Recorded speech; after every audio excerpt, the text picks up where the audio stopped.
In order to discuss prostitution, there needs to be good understanding of choice.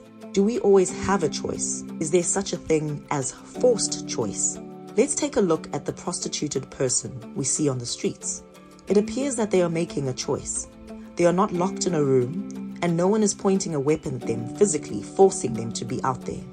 They are performing sexual acts in exchange for money, and that is the definition of prostitution. But it is not and has never been that simple. Throughout history, women have been used to fulfill the sexual desires of men. As people began to expand and conquer lands, the raping of the local woman was a prize to satisfy the lusts of the victor. At times, prostitution was tolerated to prevent men from falling into the greater evils of rape and sodomy. And as wars were fought over greater distances, women would even be transported from the homeland so that the soldiers didn't have to have sex outside their race. Did those women choose to be used in these ways? Or was it forced upon them? Sadly, the idea that women are objects to be used for sexual gratification still persists today. The philosopher Peter Kreeft said, "Control the language and you control thought. Control thought and you control action. Control action and you control the world." This is because words can redefine and limit thoughts in the brain. When we hear the word stewardess, our brains automatically think of a female. The word policeman makes us think of a male. But when the language changes to more neutral words, our brains no longer limit us to a certain gender.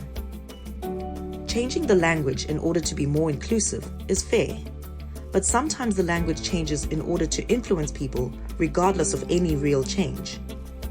The term illegal immigrant makes us think the person is a criminal, but undocumented worker makes us think they are simply lacking proper documentation.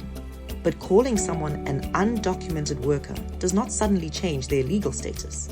In a similar way, those who want to reframe the way people think about prostitution are changing the name.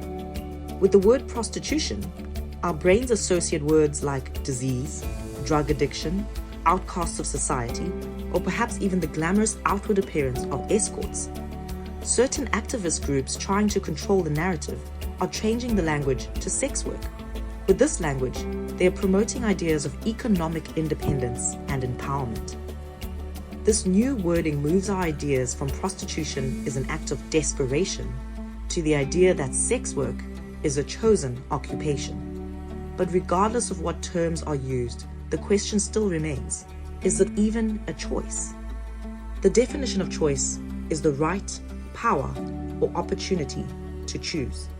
Choice always exists, even when neither outcome is desired.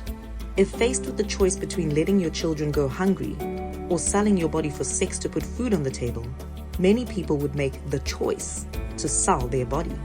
These types of choices are no longer choices of freedom, but forced choices. People are forced into the prostitution system, if not physically, then economically.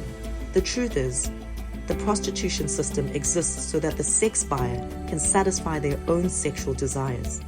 It is the renting of another's body for the buyer's pleasure. It has always been about the buyer, not the choice or empowerment of the person who is being used. And this will not change simply because the language has. Some of the language changes claiming to be feminists and human rights activists are calling for full decriminalization or legalization of the prostitution system. Under full decriminalization, the prostituted person is not criminalized, but neither are the sex buyers, pimps, brothel keepers, or other third parties. Everyone and everything is allowed because nothing is illegal. With legalization, everything is allowed because the government has made these acts legal under their own oversight, claiming they can appropriately regulate the sex industry. Are these options really the best we have to offer prostituted people? Have we given up on creating better job opportunities, the hope of a better life, a life where people aren't forced to sell their bodies to survive? Declaring the prostitution system work might make it more palatable for us, but does it make it better for the people trapped in the system? No matter what you call the sex industry, it is and will always be violent and exploitative. crime should be criminalized, not organized.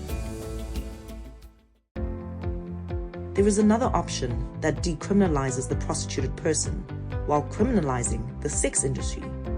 This is called the Sankara equality model. This is what true feminists and human rights activists should desire. As believers, we are called to follow the example of Jesus by showing compassion to the outcasts of society and to serve the least of these. Without condoning their sinful past, Jesus offered them dignity, and so should we. That is why you should say no to anything that keeps people in these circumstances. Tell lawmakers to say yes to the Sankara equality model, which assists people exiting the prostitution system while still punishing those who benefit from their exploitation.